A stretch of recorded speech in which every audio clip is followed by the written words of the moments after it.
그래서 관리해주는 코인과 관리하지 않는 코인, 그리고 덜 떨어진 코인과 많이 떨어진 코인은요, 분명히 차이가 있어요. 제가 그걸 형님들한테 자꾸 이야기하는 이유는 덜 떨어졌다는 얘기는요, 그만큼 관리를 잘하고 있는 거예요. 관리는. 혹은 한번 생각해 봅시다. 비트가 이렇게 하락하고 있는데 갖고 있는 사람들이 팔 거 아니야. 홀딩하는 사람들이. 그죠? 손절 보고, 손절도 할 것이고, 뭣도 할 것이고 하면서 계속 팔 텐데, 관리를 했다는 거는 그 물량을 다 받았다는 얘기잖아요. 그죠? 누가 받아? 개미들이 받았을까요? 물린 사람들밖에 없는데 그걸 누가 받아요? 돈 있는 사람이 없는데 누군가 받았겠죠. 형님들이 열심히 물려가지고 던진 거 포기한 물량들 막 많겠죠. 그러면 자연적으로 계속 폭락하는 게 맞는데 비트 떨어지면서 근데도 일정 구간 계속 지켜주고 버텨주고 하는 알트들은 그 물량들이 누군가 갖고 갔을 거 아니야. 형님들이 또 거기에 또 물려있진 않을 거예요. 떨어지는데 형님들의 돈은 이미 한정돼 있기 때문에 그런데도 관리한다는 얘기는 아직까지는 배가 고프다는 얘기겠지. 배불러서 파는 건 아니고 배가 고프니까 받은 거겠죠. 그런 게 관리하는 겁니다. 그래서 관리하는 애들이 더 갈 확률이 분명히 높은 건 맞고, 그죠? 덜 떨어진 애들이 올라가게 되면 더 많이 올라갈 확률이 높겠죠. 그렇죠? 그 대신 또 그런 것도 있을 거 아니야. 많이 떨어진 애들은 급격하게 많이 하락한 애들, 막 90%대까지 하락한 애들은 올라가려면 가벼우면 뭐 원웨이로 올라갈 수도 있겠지만 확률적으로 마이너스 90%라면 본전 찾으려면 10배로 올라가야 되는데 10배를 단기간에 올리기에는 쉽지가 않겠죠. 그리고 한번 생각해 보시면 돼요. 단기간에 형님들이 물려있는 본전 자리를 한 번 더 다시 다 회복을 시켜주고 그거를 받아가면서 올린다. 라고 했을 때는 돈이 얼마나 많이 필요할까요? 재단 입장에선. 많이 필요하겠죠. 그래서 매집이라는 걸 먼저 하는 거예요. 돈을 적게 들으려고. 그래서 많이 떨어진 애들은 오히려 밑단에서 매집을 하고 올린다라고 생각하면 시간이 많이 걸릴 확률이 높다고 얘기하는 거예요. 매집하는 시간이 있을 거 아니에요. 그죠? 혹은 계속 떨어지면 포기하고 던지는 사람들도 혹은 형님들이 파는 물량을 더 싸게 살 수도 있을 거고 세력 입장에선 의도적으로 계속 내리는 경우가 있을 수 있어요. 그 대신 어느 정도 위에서 수익 실현을 했겠죠.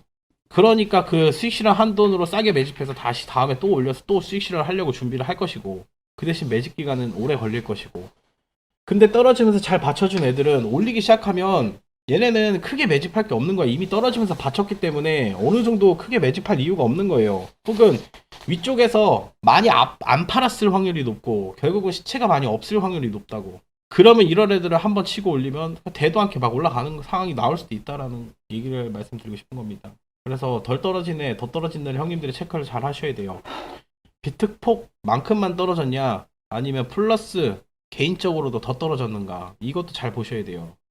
그래서 많이 떨어진 애들은 회복 기회가 쉽지 않을 수 있다. 혹은 오래 걸릴 수 있다라는 얘기를 하는 거고 덜 떨어진 애들은 형님들이 물려있는 고점 부분까지 쉽게 다시 회복시켜줄 확률이 높다고 얘기하는 거예요. 형님들이 과거 차트를 알트들을 이렇게 보면 이런 경우가 있어요. 미친듯이 올렸어. 여기서 여기까지. 근데 5배에서 10배를 올렸어요. 근데 어느 순간 이걸 다 빼. 다시 본전 안으로 왔다가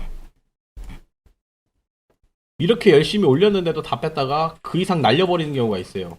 나중에 시간이 지나고 보니까 요거는 그냥 방직턱 수준이었어. 시간 지나고 보니까. 여기에 작은 폭은 아니었어요. 그죠? 10배. 여기서 여기까지 마이너스 90% 나겠죠. 이 정도 다시 올라간 만큼 떨어지면 10배 올렸으면. 그죠?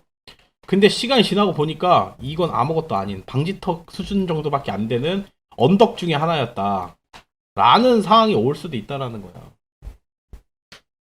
근데 한번 봅시다. 이런 상황에도 많이 올라갑니다. 그죠? 올라갔다가 다시 빼서 본전 왔는데도 다시 올리면서 미친 듯이 올라가는 경우도 많이 있어요. 근데 어느 정도 올렸다가 특정 구간에서 이렇게 버텨줘. 버텨주는 상황. 근데 지금은요, 상황이 최악입니다. 그죠? 왜? 개인적으로 올라갔다 개인적으로 빠진 게 아니에요. 비트도 그렇고, 이 시장 경제, 그리고 뭐 나스닥도 그렇고, 주식, 부동산 다 빠지면서 어쩔 수 없이 따라서 내려왔는데, 그래도 잘 버텨준다. 라고 하면, 얘네들이 조금만 회복시켜주면, 날아간다는 얘기잖아요. 날아갈 확률이 높다는 얘기잖아. 상패만 안 당하면. 그죠? 최악인데도 잘 버텨줬다. 이유가 있겠죠. 지금은요, 개인적으로 걔네들이 해먹고 나서 빠지는 게 아니고 최악인데 빠지고 있는 상황이기 때문에 그 부분을 한번 생각해 보시면 됩니다. 세력 입장도 왜 얘네가 받쳤을까? 왜 관리를 할까? 왜 아직도 저런 흐름을 만들까라고 한번 생각해 본다면 뭔가 있으니까 저렇게 하겠죠. 뭔가 없는데 굳이 물량을 계속 떨어지면서 던지는 물량들을 받아가면서 저렇게 관리할 이유는 없습니다. 그죠? 없겠죠. 주식도 똑같아요. 주식도 형님들 보시면 덜 떨어진 놈, 더 떨어진 놈, 덜 떨어진 놈은요, 나중에 더 갑니다. 고점 뚫고. 근데 더 떨어진 놈은요, 한참 걸릴 확률이 높아요. 잘 올라가 봐야 정고일 확률이 높고. 그래서 그런 눈을 형님들 좀 키우셔야 됩니다. 키우셔야 돼요. 예를 들어 부동산으로 얘기해도 똑같아요. 형님들 왜 서울 아파트 값은 덜 떨어질까? 많이 떨어진 데도 있죠. 왜 덜 떨어질까요? 비싼 아파트들은 왜 덜 떨어져? 가격 방어가 잘 되고 있잖아. 왜 잘 되는지를 한번 생각해 보시면 돼요. 비싼 아파트들은 대부분 돈이 많은 사람들이 당연히 살겠죠. 그죠? 예를 들어서 트리마제라고 한번 생각해 봅시다. 아니면 갤러리아 포레 같은데 한번 형님들 생각해 보시면 그때 그런 집들은 처음에 분양가 30억대였는데 지금은 60억대잖아. 그래도 매물이 없어요. 왜 없을까? 그걸 살려면요. 현금 주고 사야 돼요. 대출을 받아서 그런 집을 살 수 있는 구조 자체가 안 돼요. 대출도 한도가 있고 거의 다 현금이 많이 들어간 상태야. 그런 사람들이 굳이 그 집을 팔 이유가 있나요? 애초에 돈이 많아서 그냥 산 집인데. 그거를 사고자 하는 사람들도 많아요. 오히려 팔려고 하는 사람보다 대기자가 많아, 그런 집들은. 그런 집과 노원에 있는 아파트, 혹은 뭐, 의정부에 있는 아파트, 여러 가지 이제 뭐, 일산에 있는 아파트들, 이런 4, 5억대, 6, 7억대, 이런 아파트들을 보면은 왜 많이 떨어질까?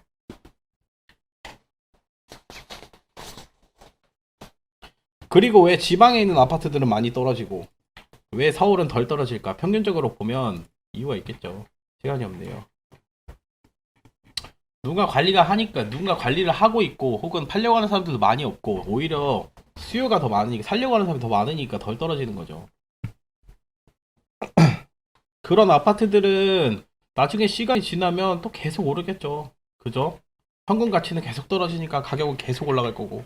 아파트는 노후되고 오래되고 한다고 해도 계속 올라가요. 올라가는 아파트들은. 아파트 가격이 아니고 땅값이니까. 우선 이제 슬슬 BT 얘기 좀 진행할게요, 형님들. 시황 분석 좀 진행하고 마무리 좀 짓도록 하겠습니다. 벌써 12시 9분이니까.